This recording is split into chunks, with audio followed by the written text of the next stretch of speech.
Hey there, it's God-given. Just like Zani came out recently, so did the money out of your wallet so you could pull her. I 100% approve that decision, my friends, for she is worth it. Anyways, here's a quick guide to Zani. Zani's kit is centered around her gaining 2 Forte gauges. The gauge at the top is gained by attacking enemies with her basics, Resonance skill and Intro skill. The gauge at the bottom is called Blaze and is gained by using her enhanced resonance skill, having your teammates inflict spectral frazzle on the enemies, and by using resonance liberation.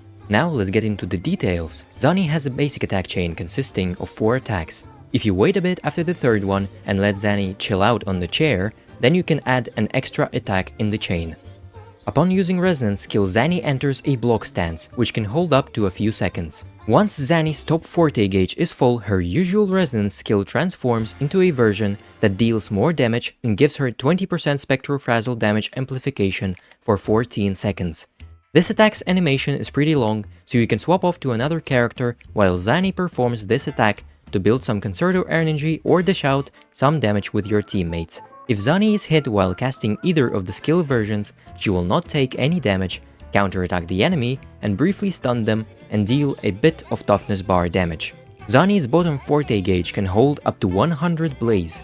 Zani gains 10 Blaze after using the enhanced resonance skill and 5 Blaze per every spectral frazzle stack inflicted to enemies by her teammates. You can fill the gauge to the full by using 1 enhanced resonance skill and inflicting 18 spectral frazzle stacks, which Phoebe ever so conveniently inflicts with 1 rotation in confession stance. By the way, check out my guide to Phoebe, link in the description. Oh, and also like, comment and subscribe while you're at it. Okay, back to the guide. Now for the juicy part, the resonance liberation. Upon using it, Zani enters the Inferno mode, increasing the cap of her Blaze gauge by 50 and gaining 50 more Blaze. In this mode, Zani's basic attacks and resonance skill are enhanced, and she starts swinging a massive fucking sword. His weapon was far too large to rightfully be called a sword. It was larger, thicker, heavier, and cruder than any normal blade. By all accounts, it was no more than a hulking mass of iron.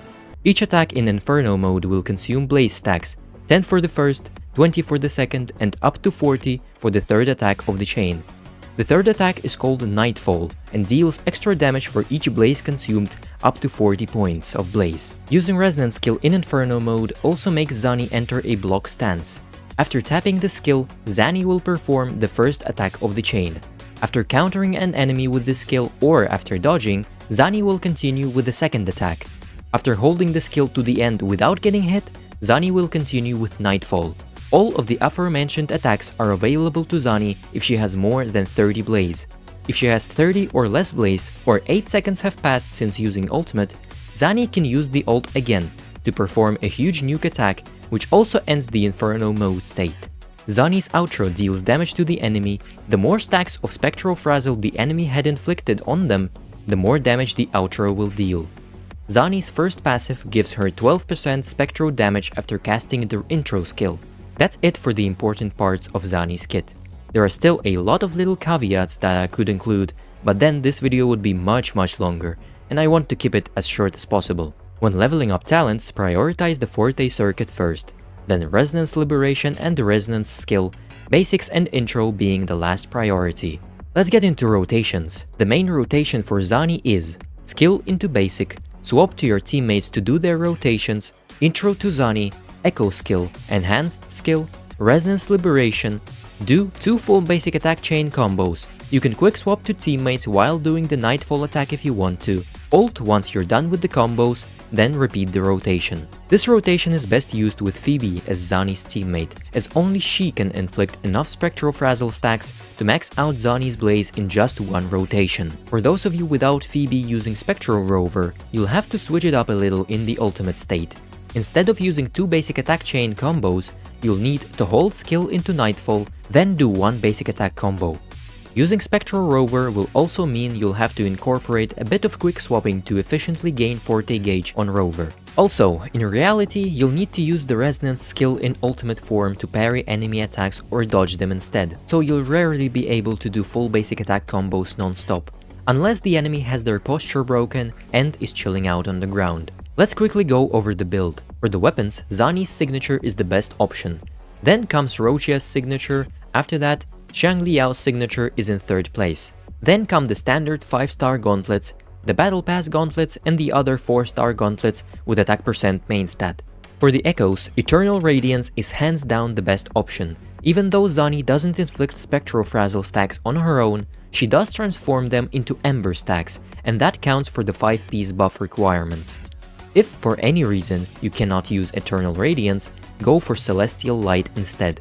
Go for Capitanio's Echo if you have a decent one built, or the Nightmare Morning Ajax in the main Echo slot. For main stats, go for attack percent on 1 costs, spectral damage or attack percent on 3 costs, and crit rate or crit damage on the 4 cost. For substats, prioritize crit stats, then attack percent and heavy attack damage, then flat attack. Getting a few energy regen substats is also nice. Finally, let's go over the teams. For now, Zani's best team is Zani, Phoebe, Shorekeeper. Phoebe provides enough Spectral Frazzle stacks in one rotation to max out Zani's Blaze Gauge with one enhanced skill use on Zani, and provides 10% Spectral Res, Shred, and a whooping 100% Spectral Frazzle damage amplification with her Ultra, which is insane for Zani, because most of her damage is considered to be Spectral Frazzle damage. And Shorekeeper does Shorekeeper things, you know, buffing your crit stats and healing the team. Arguably, Zani Phoebe Spectral Rover can be an even better team with a lot of quick swapping, so if you're into that playstyle, you should also give this team a try. For those of you who do not have Phoebe, use the Zani Spectral Rover Shorekeeper team instead. The amount of Spectral Frazzle Rover inflicts compared to Phoebe is much lower, but this team is still very viable, albeit harder to play. One other team that can work for those who don't have Phoebe is Zani Mortefi Spectral Rover, as Mortefi provides heavy attack damage bonus with his Ultra and is quite good for a quick swap playstyle. That's it for the guide. I tried to squeeze every important part of the kit into as short of a video runtime as possible, so I hope this video was useful for those of you who just wanted to get the gist of how to play Zani. Thank you for watching the video, do like, comment and subscribe if you enjoyed it. See you in the next one.